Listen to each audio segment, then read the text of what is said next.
마태복음 26장 26절에서 30절 말씀 이 시간 봉독해 드리겠습니다. 그들이 먹을 때에 예수께서 떡을 가지사 축복하시고 떼어 제자들에게 주시며 이르시되 받아서 먹으라 이것은 내 몸이니라 하시고 또 잔을 가지사 감사기도 하시고 그들에게 주시며 이르시되 너희가 다 이것을 마시라 이것은 죄사함을 얻게 하려고 많은 사람을 위하여 흘리는 바 나의 피 곧 언약의 피니라. 그러나 너희에게 이르노니 내가 포도나무에서 난 것을 이제부터 내 아버지의 나라에서 새 것으로 너희와 함께 마시는 날까지 마시지 아니하리라 하시니라. 이에 그들이 찬미하고 감람산으로 나아가니라. 아멘. 할렐루야. 아멘. 주님의 은혜가 우리의 삶과 가정에 크고 넓게 임하여 날마다 주님으로 기운 얻어 사시기를 축복합니다. 아멘. 지난 한 주간 우리나라에 기록적인 폭우가 일었습니다.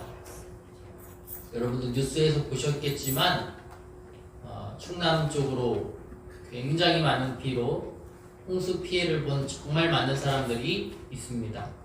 저도 뉴스에서 한 장면을 보았는데 차들이 다 논두렁에 이렇게 갇혀 있더라고요.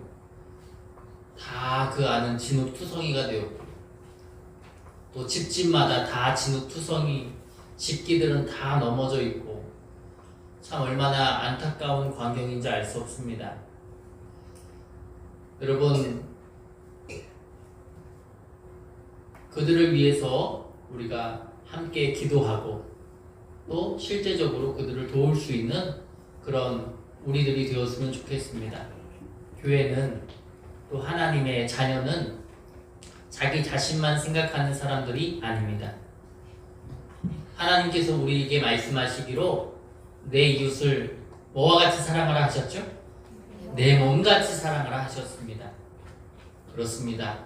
우리가 감당해야 할 것, 그것은 내 주변을 돌아보는 일입니다.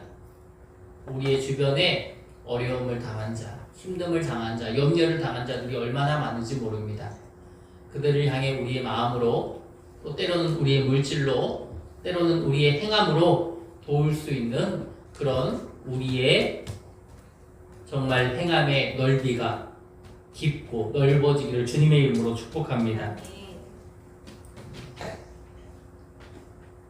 오늘날 이 시대에는요, 우울증으로 고통을 받는 사람들이 참 많다고 합니다. 예전엔 연세가 좀 있는 분들이 우울증에 걸렸는데요, 지금은 20대도 우울증에 걸리고요, 심지어 초등학생도 우울증에 걸린다고 합니다. 참 이상한 것 같아요. 문명은 발전하고 물질도 풍성한데 참으로 역설적인 상황이 아닐 수 없습니다. 며칠 전 유튜브를 보았습니다. 유튜브에서 탈북자들이 나와서 방송을 하는 것을 봤어요. 북한에서 살다가 대한민국에 와서 가장 충격적으로 다가온 것이 무엇이냐?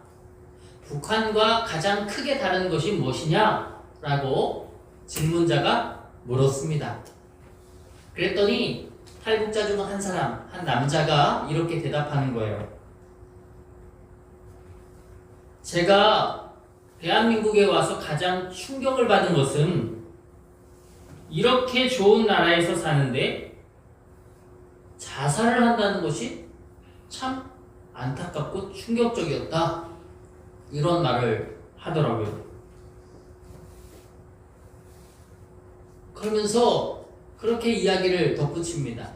물론 재밌으라고 하는 이야기이겠지만 목숨을 끊고 싶어하는 사람들, 자살하고 싶은 그런 충동을 느끼는 그런 사람들을 모아다가 3개월만 북한에서 살게 하면 절대 죽는다는 생각을 못할 텐데, 열심히 살아야겠다 그런 마음을 먹을 텐데, 그런 이야기를 하면서 덧붙여 대한민국이 얼마나 복된 나라인지 북한에서 3개월만 살면 금방 알게 될 것이다, 그런 이야기를 됐습니다. 그 옆에 있는 여성도 대답을 합니다. 자기가 이 북한에서 살 때와 가장 크게 다른 점이 있다면 대한민국 사람들은 우울증에 걸리는 것이라고. 우울증에 걸리는 그 모습에 가장 충격이 되었다고 하는 이야기를 했습니다. 북한에서는 나, 자기 자신, 자 이런 말이 없답니다. 그저 모든 것이 다 나라에 대한 충성, 또 북한의 원수, 북한의 뭐 실제적인 대통령이라고 왕이라고 할 수 있는 김정은을 위해서만 이 나라가 또 국민이 존재한다고 하는 것이에요. 그렇기 때문에 정말 어린 시절부터 우리 오늘 로덴나무 우리 아이들과 함께 예배하지만 그 작은 아이들, 어린 아이들부터 태어나자마자 사상교육을 받고 그래서 아침에 일어나자마자 하는 일이 뭐냐고 물어보니까요 어린 아이들이 이 동네 중앙에 있는 김정은, 김일성, 김정일 동상이 있답니다. 그 동상을 청소하는 게 가장 아침에 하는 일이래요. 솔선 그 동상을 가서 열심히 청소하면 선생님이 그렇게 칭찬을 해줄 수가 없다는 거예요. 자기 자신은 없답니다. 그저 나라에 대한 충성만 있답니다. 또요, 이 북한에서는 사상교육도 받지만 수많은 사람에게 감시를 받는데요. 그리고 나도 감시를 해야 한다라고 합니다. 그러니까요, 나, 자기 자신, 내가 앞으로 어떻게 살지? 이러한 것을 생각할 때 이러한 것에 대한 결핍에서 오는 것이 우울증인데 자기 자신이 없으니까요 우울증에 걸릴 일이 없다. 그런데 재밌는 것은 무엇인지 아십니까? 그 여성이 대한민국에 이제 탈북해서 온 지 10년 정도가 되었다고 합니다. 자기도 대한민국에 살다 보니까 우울증에 걸렸대요. 그 말이 너무 재밌더라고요. 그래요. 대한민국은요 자유가 보장되어 있습니다. 북한에 비하면 물질적으로도 풍요합니다. 그러나 이것이 행복과는 비례하지 않음을 어쩌면 시사해주는 그런 내용이 아닌가 생각이 들어집니다. 그래요. 행복이라는 것은 상황과 관계가 없이 감사하는 마음에서 찾아옴을 믿습니다. 그리스도인으로 우리가 주님 앞에 나아가는 그 길에서 얼마나 감사하며 살아가는가, 그것으로 말미암아 우리 마음의 행복, 우리 마음의 기쁨, 우리 마음의 즐거움이 우리에게 임하는 줄 믿습니다. 그러므로 우리는 그리스도인으로서 우리 마음에 얼마나 감사가 들어있는지 우리를 봐야 합니다. 우리를 점검해야 합니다. 우리 한번 주변을 돌아보시죠. 감사가 있는 분인가 없는 분인가. 사랑하는 여러분, 우리 마음에 감사가 있기를 주님의 이름으로 소원합니다. 한번 저를 따라 고백해보죠. 감사가 크면 행복도 커지고, 감사가 작으면 행복도 작아진다. 행복은 겸손하게 주어진 것에 감사할 때 찾아옵니다.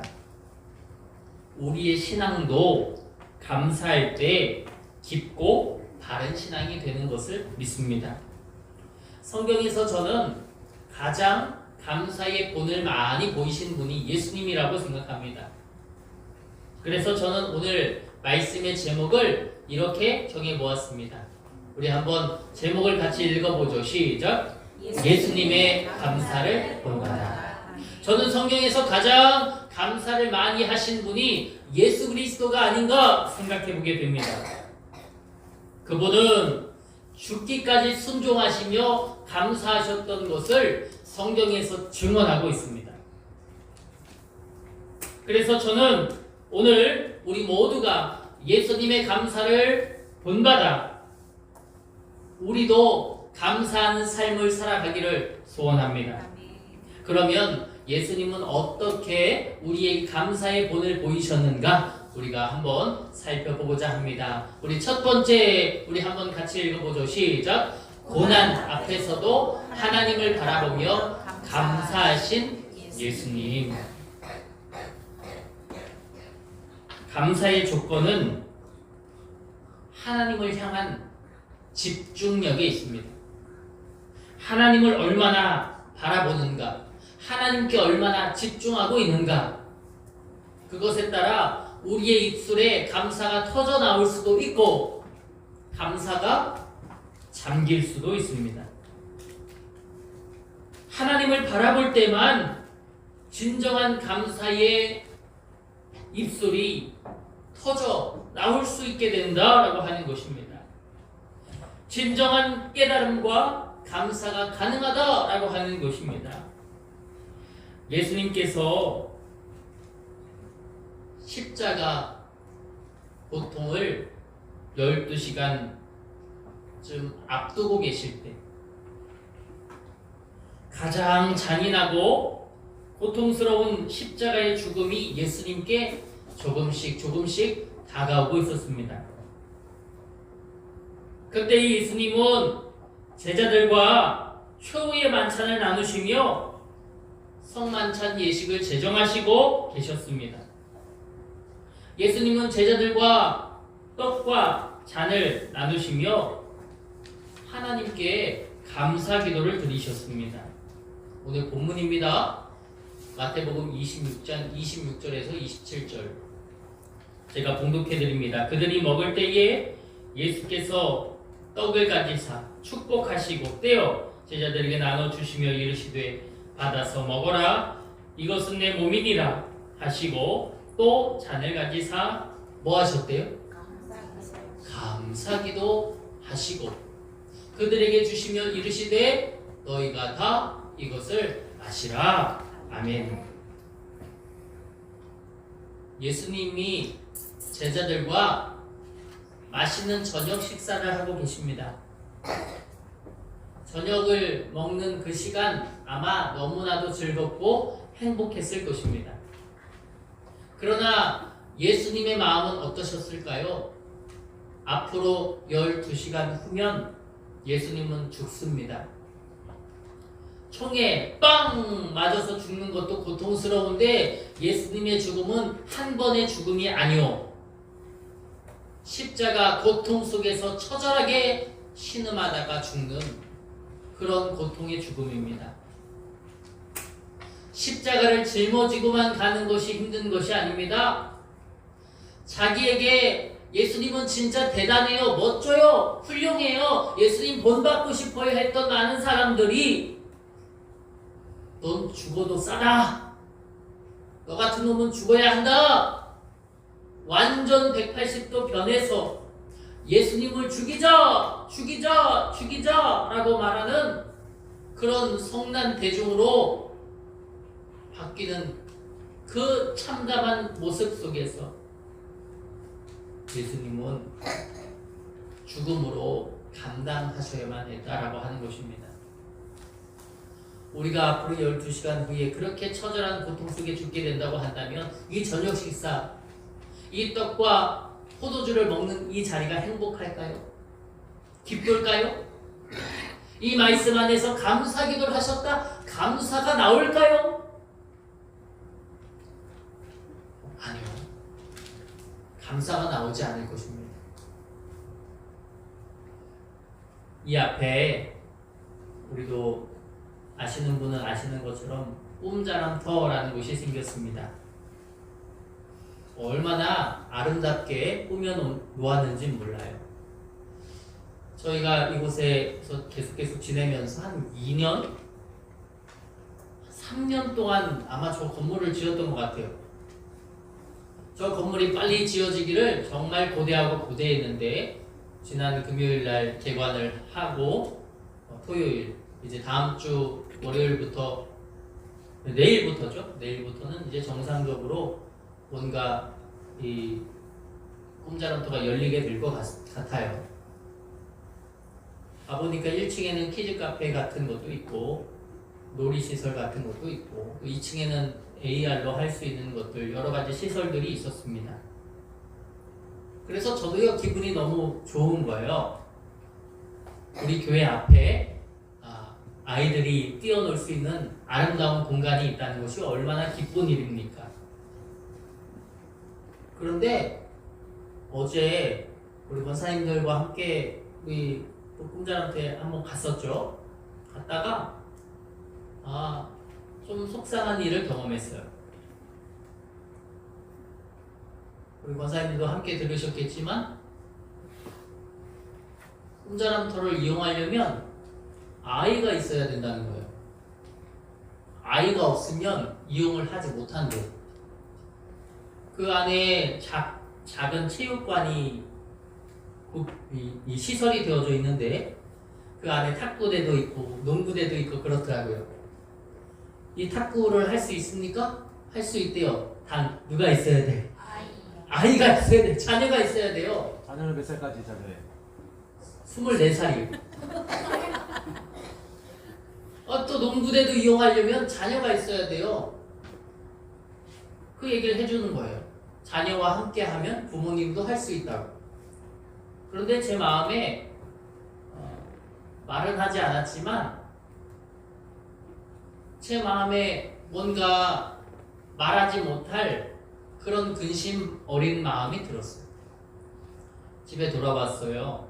잠을 자는데 잠이 들지 않은 거예요. 주님, 저는 그 순간 그런 마음이 들었어요.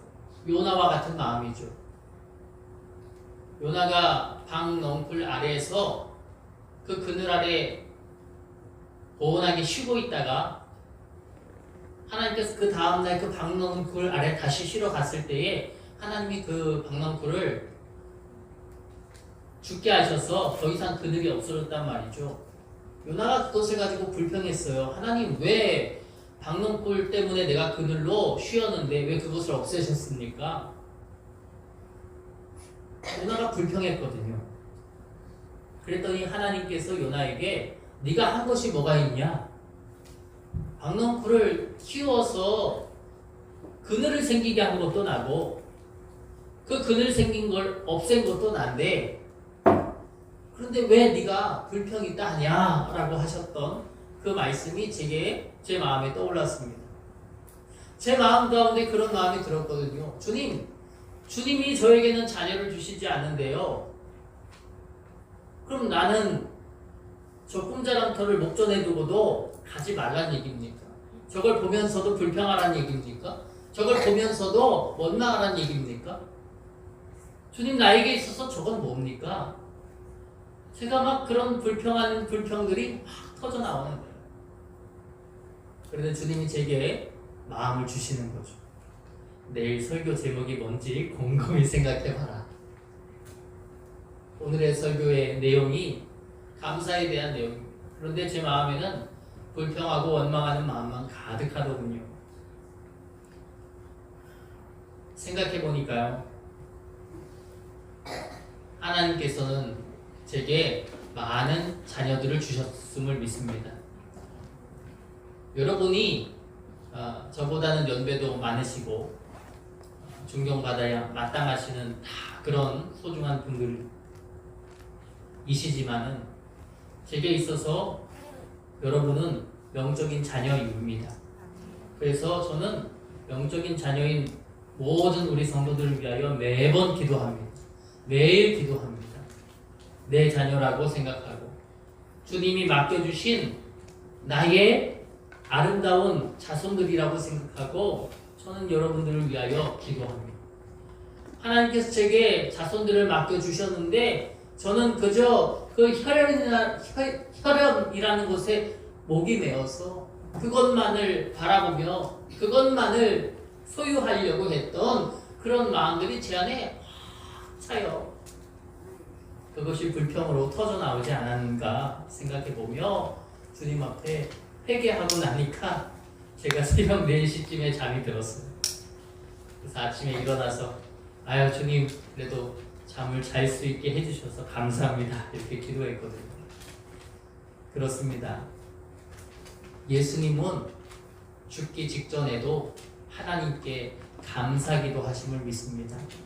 여러분 우리의 삶에 내 뜻대로 되는 것도 있지만 저처럼 제 뜻대로 되지 않는 것도 있습니다. 그러나 그 어떤 일이든 간에 우리가 주님께 감사하는 마음을 품을 수 있는 우리 모두가 되기를 주님의 이름으로 소원합니다. 죽으실 것을 이미 아셨음에도 불구하고 제자들과의 만찬 앞에서 하나님 앞에 기도했던 그 장면, 저는 이 장면을 묵상하면 묵상할수록 참 마음이 뭉클해지는 것 같아요. 우리가 지난주에 나눴던 오병이어의 기적을 행하실 때도 예수님은 하나님을 향하여 축사하시고 감사하셨다 기록합니다. 오병이어의 기적 속에서 하나님은 오병이어 물고기 보리떡 5개 물고기 2마리를 바라보시고 그것을 하늘을 향해 감사기도 하셨다라고 하는 것을 우리가 나눴었죠. 그렇습니다. 하나님은 환경과 어떤 형편에 감사하고 감사기도 하지 않으시고 하시는 것이 아니라 적은 것이든 많은 것이든 그러한 것들을 구별하지 않으시고 언제나 어디서나 하나님께 감사하셨던 것을 고백합니다. 우리도 그런 믿음을 소유할 수 있기를 주님의 이름으로 소원합니다. 바이올리니스트 중에 정경화라는 분이 있습니다. 이분은 정말 자타가 공인하는 그런 크리스천이거든요. 그분이 언젠가 그런 말을 한 것을 들은 적이 있습니다. 믿는 사람의 첫째는 감사라고. 우리 한번 이 귀한 말을 같이 해볼까요? 믿는 사람의 첫째는 감사다. 여러분 믿는 사람의 첫째는 감사인 줄 믿습니다. 세상이 알아주지 않아도 예수님을 알고 예수님이 나와 함께 하심을 깨달아 하나님께 감사하고 찬양할 수 있어야 된다라고 하는 그런 고백을 그가 고백해요. 그래요. 저는 어젯밤에 제가 고백했죠. 회개하는 마음이 들었다고 했죠. 여러분 우리의 입술에는 무엇이 가득합니까? 감사가 가득합니까? 혹 악독과 내가 갖지 못한 욕망과 욕심, 정욕이 우리에게 가득하진 않습니까? 우리가 그 모든 것을 주님 앞에 내어놓고 회개하는 심령으로 주님께 나아갈 수 있기를 주님의 이름으로 바랍니다. 오직 하나님의 말씀과 감사가 우리의 입술에 가득하길 원합니다. 우리의 삶을 감사로 말미암아 행복함으로 채우는 저와 여러분 되길 축복합니다. 감사의 입술, 감사의 마음, 감사의 행함이 우리 모두에게 깊고 넓게 임하길 축복합니다. 둘째로 예수님의 감사를 본받게 되길 원합니다. 예수님은요 하나님의 역사하심을 믿으며 감사하셨습니다. 우리가 지난주에도 나눴지만 이 성경에는요 감사와 축복을 동의어로 사용합니다. 동일한 뜻으로 감사와 축복을 여기거든요. 우리가 지난주에 나눴던 오병이어 사건을 보면 예수님이 기적을 행하시기 전에 뭘 하셨다? 감사기도를 하셨다라고 우리가 나눴습니다. 마가복음 14장 19절 말씀에 우리 같이 한번 읽어보죠. 시작. 무리를 명하여 잔디 위에 앉히시고 떡 5개와 물고기 2마리를 가지사 하늘로 우러러 모아시고 축사하시고 떡을 떼어 제자들에게 주심에 제자들이 무리에게 주니. 아멘. 작은 어린아이가 가지고 나온 이 작은 아이의 도시락 떡 5개와 물고기 2마리. 그런데 이 작은 것을 통해 큰 일을 행하시는 예수님은 이것을 놓고 기도하셨습니다. 감사로 기도하셨습니다. 그리고 그 감사와 축사가 5,000명을 먹이는 기적을 만들었습니다. 제가 좋아하는 스펄전 목사님은 그런 고백을 했어요. 한 자루의 촛불로 인하여 감사하는 자에게는 별빛을 주시고 별빛을 인하여 감사하는 자에게는 달빛을 주시고 달빛을 인하여 감사하는 자에게는 햇빛을 주시고 햇빛을 인하여 감사하는 자에게는 햇빛도 필요 없는 뭘 주세요? 천국을 주신다. 우리의 삶에 아무리 작은 것이 있더라도 하나님께서 허락하신 것을 믿는다면 우리는 감사할 수 있습니다. 우리가 그렇게 감사의 입술로 채워나갈 때에 하나님은 또 다른 기적의 지표를 열어 주실 것을 믿습니다. 우리는 오늘 무엇으로 감사했습니까? 저와 여러분은 오늘 무엇으로 감사의 마음을 가지고 주님 앞에 나아갔습니까? 사랑하는 여러분, 내가 오늘 이 11시 30 몇 분이죠? 2분이 될 때까지 내가 감사한 것이 특별하게 없네요 라고 한다면 우리가 지금이라도 내 마음에 감사할 여러 가지의 조건들을 채울 수 있기를 주님의 이름으로 바랍니다. 제가 앞서 그런 말씀 드렸잖아요. 새벽 4시에 겨우 잠이 들었는데요. 아침에 이렇게 일어나서 눈을 뜬 다음에 제가 그렇게 기도했다고요. 잠이 들어서 참 감사하다. 여러분, 잠을 못 자는 것 얼마나 힘든 일입니까? 잠이 들 수 있는 것도 주님의 은혜인 줄 믿습니다. 깨는 것도 주님의 은혜인 줄 믿습니다. 숨을 쉬는 것도 주님의 은혜인 줄 믿습니다. 그렇게 작은 것을 위해 감사하다 보면 주님이 촛불을 별빛으로, 별빛을 달빛으로, 달빛을 햇빛으로, 햇빛을 뭐로? 천국으로 만들어 주실 것을 믿습니다. 저는 마지막으로 이렇게 묵상해 봤습니다. 예수님께서는 십자가를 앞에 두고도 하나님의 구원을 믿으며 감사했다. 예수님은 최후의 만찬에서 하나님께 감사하셨다라고 하는 고백을 말씀을 드렸습니다. 예수님이 왜 감사하셨을까요? 죽음을 앞두셨습니다. 그냥 죽음이 아닙니다. 앞서 설명을 드렸던 것처럼 고통스러운 죽음입니다. 그러나 예수님의 죽으심이 인류를 구원할 것을 믿으셨기 때문에 예수님은 감사하셨습니다. 자기의 죽음이 아무도 살리지 못할 죽음이 아니라 모든 인류를 살릴 수 있는 그런 죽음이었기 때문에 그분은 그 죽음 앞에서 감사할 수 있으셨다라고 하는 것입니다. 예수님은 십자가의 고통과 죽음이 인류를 구원하는 하나님의 뜻의 완성임을 믿으셨습니다.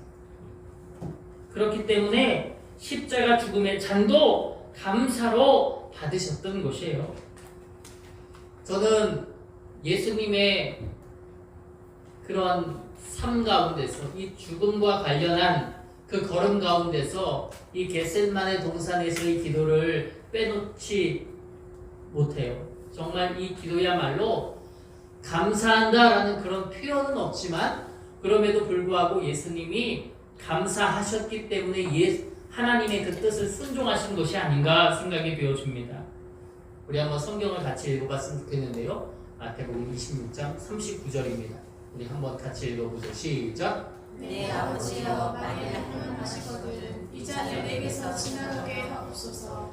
그러나 나의 원대로 마시옵고 아버지의 원대로 하옵소서. 아멘. 저를 따라 고백해보죠. 나의 원대로 마시고 나의 원대로 마시고 아버지의 뜻대로 하옵소서. 아버지의 뜻대로 하옵소서. 여러분, 아멘. 죽음을 앞두시고 예수님이 기도하십니다. 당신의 뜻, 나의 뜻은 죽는 것이 아닙니다. 누가 죽고 싶겠어요? 그냥 죽는 것도 아니고 처참하게 죽는 것인데 누가 그것을 원하겠습니까? 예수님께서 기도하십니다. 나의 원대로 마시고 아버지의 원대로 해달라고. 그것은 그 안에 감사의 마음이 충만했기 때문에 가능한 고백이었음을 믿습니다. 여러분, 죽음과 고통, 두려움 속에서 하나님의 뜻에 선하심이 있다는 것을 믿고 순종하는 그 태도, 그 자세, 그것이 곧 믿음의 감사라고 할 수 있는 것이 되어지는 것입니다. 우리에게도 이런 믿음이 있기를 소망합니다. 내 뜻과 다르더라도,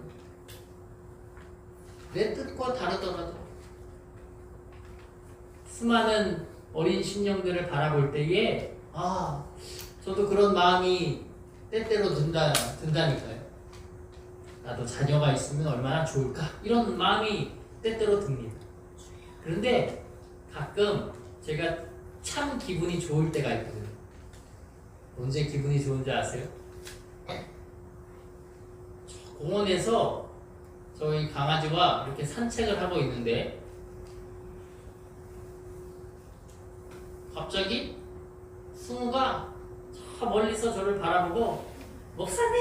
하고 뛰어오는데 그럴 때 참 기쁘고 감사하더라고요.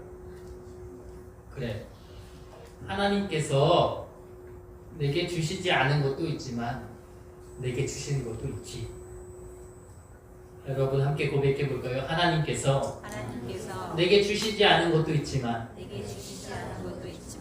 내게 또 주시는 것도 있지. 주님이 내게 주시지 않은 것들이 있어요. 여러분에게도 마찬가지일 겁니다. 여러분에게 주시지 않은 것이 있습니다. 어떤 분은 지난번에 제가 제 친구가 이번에 자녀를 낳았거든요. 딸이 둘이거든요. 근데 저를 앞에 두고 이 친구가 자꾸 이러더라고요. 딸을 떠났다고. 딸을 떠났다고 저한테. 저를 앞에 두고 그런 말을 할 게 뭐예요? 딸을 떠났다고. 이렇게 이야기를 하더라고요. 그래요. 그 친구에게 아들을 주시지 않았더라도, 그렇죠? 우리에게 주시지 않은 것들이 있어요. 우리가 받지 못한 게 있고요. 우리 결핍이 있습니다. 어려움이 있고요. 근심도 있고요. 염려도 있습니다. 하나님이 다른 사람들에게는 다 준 것 같은데 나에게 안 주신 것이 있어요. 인터넷에 어떤 사람이 그렇게 글을 올렸더라고요. 다른 사람들이 다 집을 사면 다 집값이 오르는데 자기는 집값이 떨어졌다고. 그래요. 다른 사람들은 다 집값이 오르는데 자기는 떨어졌을지라도, 다른 사람들은 다 준 것 같은데 나는 주지 않은 것이 있다고 생각이 들지라도 주님이 또 뽑아보면 나에게 주신 것이 있음을 고백합니다. 그것을 우리가 발견하는 것이 저는 믿음의 실력이라고 생각합니다. 실력은 아무에게나 주어지는 게 아닙니다. 운전면허 있으신 분들 있죠? 실력자신 거예요. 그렇죠? 우리가 운전면허를 딸 수 있는 실력이 있으셨기 때문에 그것을 취득하시고 운전을 하고 다니시는 거라고 생각합니다. 여러분도 아시지만 우리나라가 교통사고 1위 나라잖아요. 그렇죠? 교통사고로 인해서 죽는 사람들이 그렇게 많다는 것입니다. 그런데도 저도 지난 주 중에 운전을 몇 번 안 했지만 사고 안 났어요. 여러분 사고 나셨어요? 다행히 안 나셨네요. 감사합니다. 맞아요. 하나님이 그렇게 우리를 지켜주셨습니다. 이것도 비가 참 많이 왔습니다. 보니까 정말 우리 교회가 비탈이 지어서 비가 많이 내리면 물이 정말 폭포처럼 저쪽 우리 장안마을 쪽으로 물이 내려가거든요. 근데 홍수는 안 났어요. 얼마나 감사해요. 주님의 은혜임을 고백합니다. 나에게 주시 않은 것도 있죠. 하나님이 어떻게 나에게 다 주겠습니까? 그러나 하나님이 또 내게 주신 것이 있다. 우리는 그 주시는 것을 바라보고 감사할 수 있는 믿음의 실력이 있기를 주님의 이름으로 축복합니다. 그렇습니다. 예수님은 겟세마네 기도에서도 순종으로 주님께 나아갔습니다. 또 예수님은 십자가에 달리시고 나서도 하나님께 감사했어요. 십자가 위에서 예수님이 마지막으로 말씀하시는데요. 누가복음 23장 34절 말씀을 같이 한번 읽어보죠. 시작. 이에 예수께서 이르시되 아버지 저들을 사하여 주옵소서.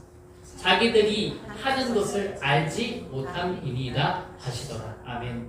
예수님은 죽으시기까지, 그 십자가에서 누구보다도 처참하게 계시기까지 누구를 생각하시는 거예요? 저들을. 자기들이 뭘 하는지도 모르는 저들을, 저 죄인들을 용서해달라고, 저 죄인들의 죄를 사해달라고 예수님은 그렇게 기도하시며 주님께 나아가십니다. 저는요, 이 말씀을 보면서 예수님이 하나님에 대한 완전한 신뢰, 하나님에 대한 완전한 믿음, 그리고 감사가 없다면 어떻게 저 사람들의 죄를 위하여 기도할 수 있을까? 어떻게 저 사람들을 구원해달라고 기도할 수 있을까? 라고 하는 그런 생각이 들었습니다. 그렇습니다.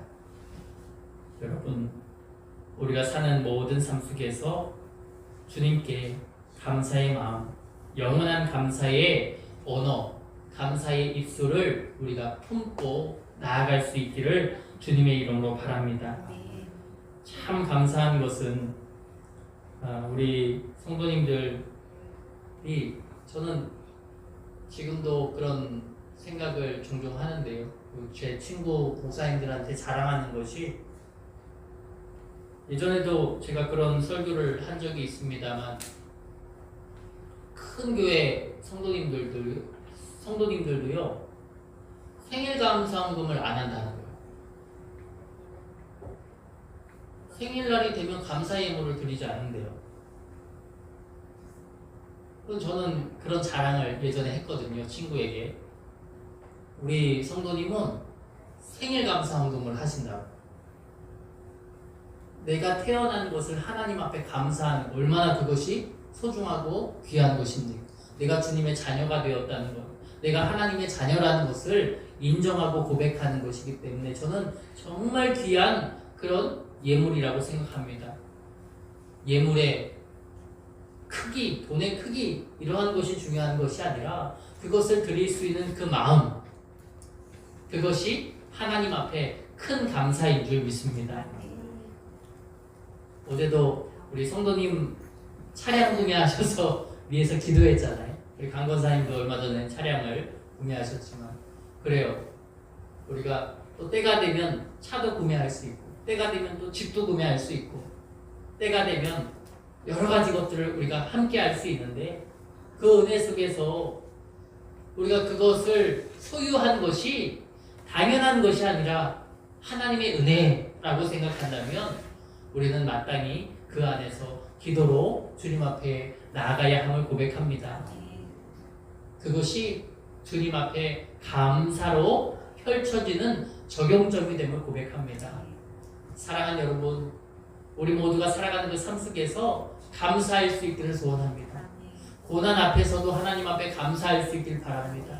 나의 결핍을 바라보면서도 감사할 수 있기를 바랍니다. 내게 주시지 않은 것이 분명히 있습니다.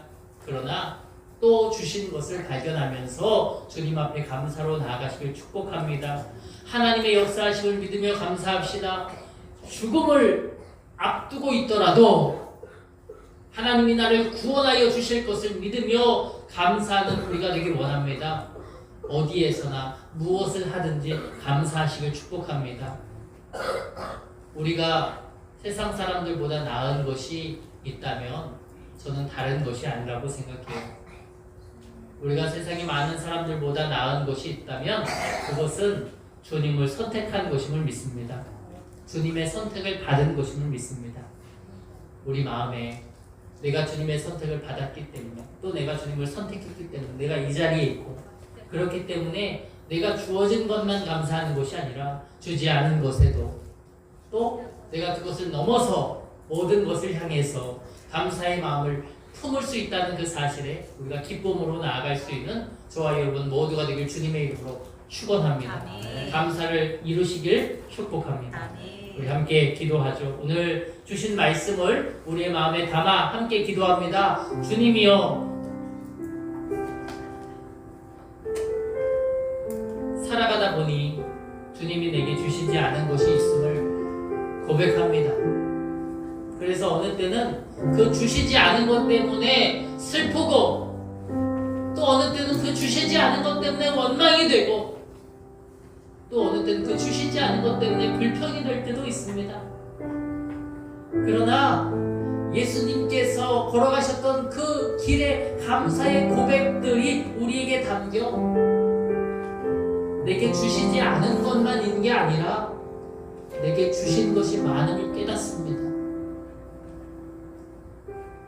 우리가 그것을 바라보는 실력이 나날이 자라나게 하여 주시고, 모든 일에 그럼에도 불구하고 감사할 수 있는 우리가 되게 해달라고 이 시간 함께 기도하며 우리 말씀을 붙들고 나갑시다. 우리 함께 기도합니다.